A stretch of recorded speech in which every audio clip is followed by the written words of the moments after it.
Et bah voilà, devinez qui est passé pour un idiot en disant la semaine dernière que Tengu, donc la 4e lune, était moins impressionnante que la 6e lune.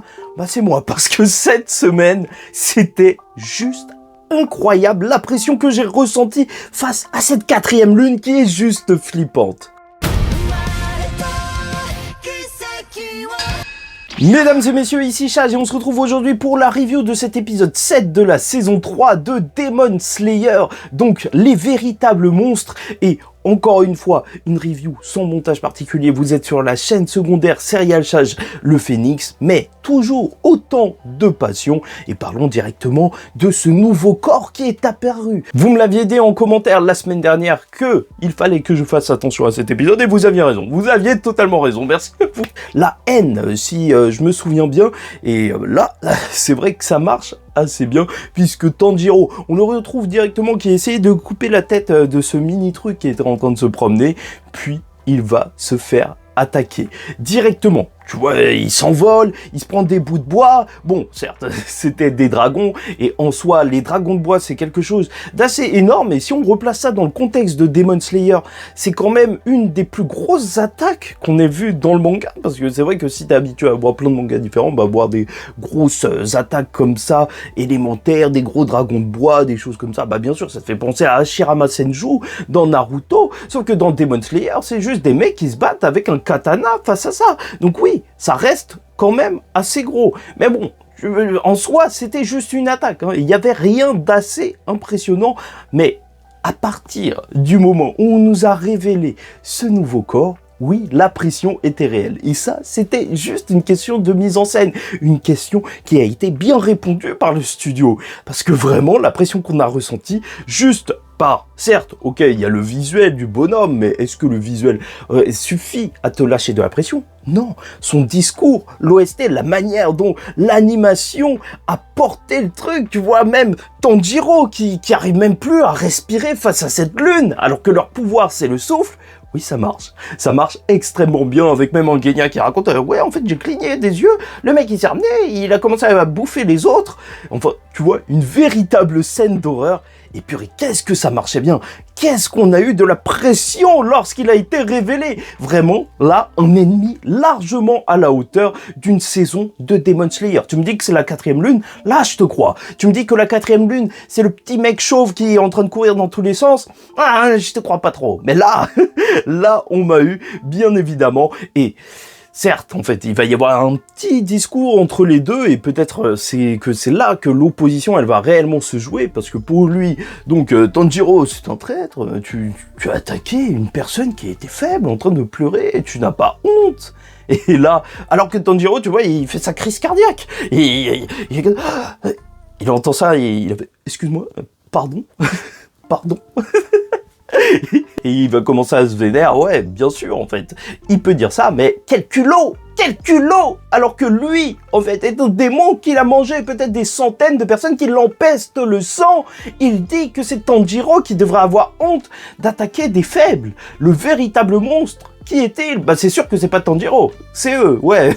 Contrairement à ce qu'on essaye de nous faire croire, enfin, ce qu'on essaye de nous faire croire, à ce qu'ils essayent de nous faire croire, ce sont bien eux les méchants, et hâte de voir justement comment tout ça va être développé, parce que sûrement que c'est pas juste une phrase lâchée au hasard. Toute la 4e lune, il y a ce côté assez particulier de quand même un cœur, donc parce que il faut lui couper la tête vraisemblablement au petit bonhomme qui est assez faible, mais les autres corps qui sont surpuissants. Donc si c'est le sujet principal, sûrement que ça va être beaucoup plus détaillé. Ça se trouve que c'était une personne qui ressentait de l'injustice quand elle était humaine et ensuite elle est devenue un démon et voilà, elle se bat plus ou moins pour la justice d'une manière un petit peu détourné, et c'est vrai que ça marche bien dans cet arc de Katana où en fait le village des forgerons au final c'est beaucoup de personnes à protéger, et donc revenir sur ça, qu'est-ce qu'est l'essence justement d'un pourfendeur qui est là pour protéger les gens, oui ça peut le faire, tu vois, en termes thématiques ça peut très bien le faire. Après, vu que c'est la haine, bah en soi c'est tout à fait logique, l'amour devrait arriver. Donc là, on attend l'autre pilier qui est en train de s'occuper juste des poissons. Donc on l'attend vraiment. Et c'est là où on peut aborder aussi un problème de cet épisode, entre guillemets, et pas seulement de cet épisode, parce que, en fait, quand je fais mes reviews, Voilà, certaines personnes ont du mal aussi peut-être à le comprendre, parce que je suis souvent où je mets des titres négatifs, mais c'est surtout pour explorer ces questions. Parce que forcément, moi, personnellement, je vous dis la vérité, j'ai kiffé l'épisode, et je kiffe les épisodes de Demon Slayer depuis le début de cette saison, mais c'est vrai que je lis des critiques de personnes qui ne sont pas satisfaites. Et ça, je trouve ça plus intéressant en fait d'essayer de les comprendre, de voir quels sont leurs arguments, plutôt que juste dire non, moi j'ai bien aimé et c'est tout, et t'es bête. Et sinon, tu connais les autres commentaires. Ouais, mais One Piece c'est mieux. Ça n'a aucun rapport. Mais pourquoi tu dis ça? Bref, donc le souci qui est le plus reproché, en fait, c'est une question de rythme. Et au final, est-ce que c'est si fou que ça? Je ne pense pas, parce que c'est vrai que depuis le début de cette saison, même si les combats s'enchaînent, en fait, c'est vrai que cette saison, dès l'épisode 3-4, ça y est, t'avais la lune qui apparaissait, et donc ça ne s'arrêtait juste pas, c'était effréné, mais à partir de là, c'est vrai que le combat traîne en longueur.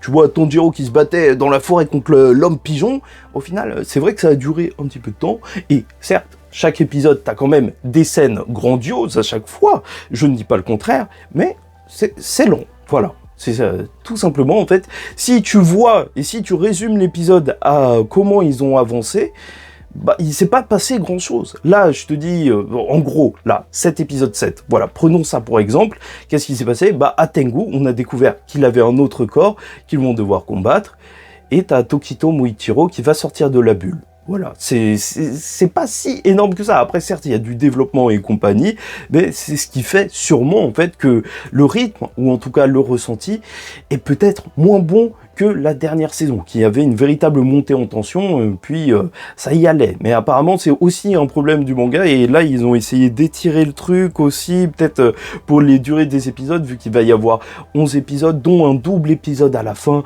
Enfin bref, tout ça, c'est un petit peu technique. De toute façon, il ne reste que 4 épisodes, et je pense qu'ils vont mettre tout le monde d'accord.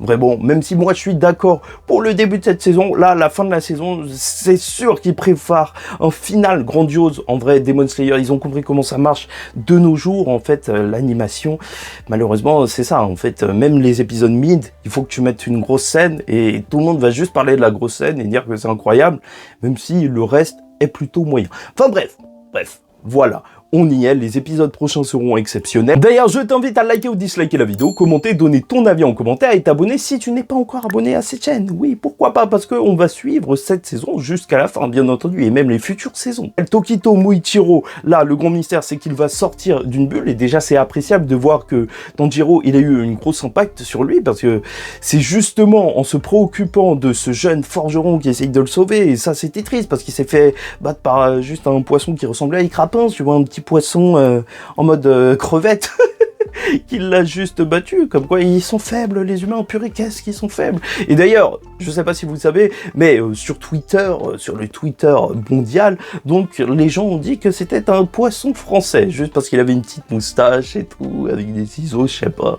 C'est vrai que c'est assez marrant, c'est comme ça que nous sommes considérés apparemment. Voilà, il s'est fait battre, il essaye d'aider Tokito Muichiro et il lui transmettra de l'air, et c'est grâce à ça que Tokito pourra s'en sortir. Oui, bien sûr, avec son deuxième mouvement, parce que le premier n'a pas suffi, les mouvements de la brume. Et c'est vrai que son épée, en soi, en plus, il faut toujours se rappeler qu'elle est extrêmement abîmée. C'est ça aussi qui fera la différence et qui donnera toute la noblesse à cet arc du village des forgerons, avec des forgerons qui se donnent littéralement à fond pour créer des armes qui font toute la différence, justement, face à ces démons. Et le gros mystère autour de cet épisode, du côté de Tokito Muichiro, c'est qu'au début, il va voir un fantôme de Tanjiro, en fait, quand il va être bloqué. Un Tanjiro qui lui dit des trucs qu'il n'a jamais dit. Donc, tu vois, là, il est vraiment dans la brume. Littéralement, là, le mec, il était littéralement perdu. Voilà. Et en fait, c'est parce que, et c'est ce qu'on apprend, et ce qui est le cliffhanger de cet épisode, à la toute fin, donc, que son père, à Tokito Muichiro, avait, en plus d'une certaine logique à la Tanjiro, donc gentil, bienveillant, il faut aider les autres, et grâce à ça, tu vas te surpasser, il avait les mêmes yeux que Tanjiro. Et là, ça commence à devenir assez mystérieux, parce que déjà, il y avait la première lune qui avait donc ce physique qui faisait penser à celui du père de Tanjiro, et là, en plus, on a ça. Est-ce que ça voudrait dire, parce que je vous le rappelle, je suis Anime Only, c'est pour ça que je fais plein d'erreurs quand je raconte des trucs, mais c'est pas grave, que Tanjiro est l'ancêtre de tous les Demon Slayer, enfin plus ou moins, vu que ses parents, peut-être ses arrière-grands-parents auraient créé le souffle du soleil ou je sais pas quoi, et donc auraient été à l'origine de tous les souffles, parce que normalement c'est ça qui est à l'origine de tous les souffles, et donc tu vois, en fait, à chaque fois qu'on voit un pilier ou je sais pas quoi, bah, c'est son cousin, hein, c'est le cousin de Tanjiro qui se trouve là.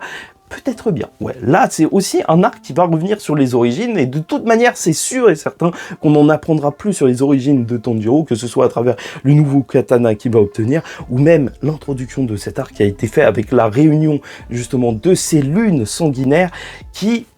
bah, quand même, était bien mystérieuse avec le mec qui ressemble encore une fois au père de Tanjiro. Bref.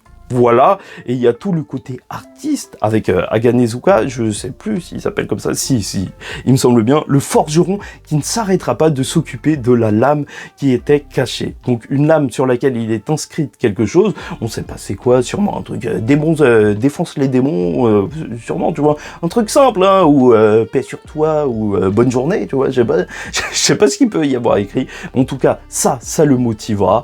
Ok, alors que la lune est juste derrière lui et qu'il se fait attaquer. Il est tellement pris par son art, et je sais pas si ça t'est déjà arrivé, mais c'est quelque chose de super compréhensible, parce que pendant un moment je faisais beaucoup de dessins, et franchement quand t'es concentré, tu peux laisser passer 5, 6, 7, 8 heures, et même pas faire attention. Moi je sais, je mangeais pas, et je faisais pas attention en fait. Quand t'es dedans, t'es vraiment dedans, c'est comme en fait quand tu travailles en général, parfois t'es vraiment pris, et quand t'es pris avec le cœur, bah, tu ne fais attention à rien. T'es vraiment dans ta bulle, et ça, il le prend mal parce que lui n'a jamais été à ce niveau-là, cette lune supérieure, dans son art, en fait, totalement concentré dedans, et c'est pour ça qu'il essaye de le faire lâcher, mais il n'est pas en train de lâcher. Et ça, c'est aussi quelque chose de fort, parce que quand on parle d'art en général, bah, c'est toujours l'occasion pour un auteur, surtout quand tu écris un manga ou tu fais un truc du genre, bah bien sûr de donner ta vision sur l'art, qui est donc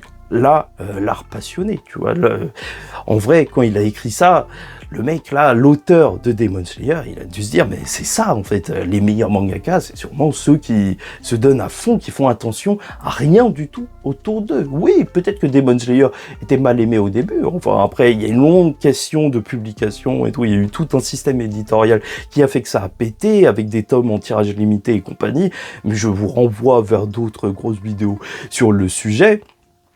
Mais voilà, c'est vrai que, en fait, être passionné pour son art, c'est quelque chose que, en fait, l'auteur, il a dû sentir quand il l'a écrit.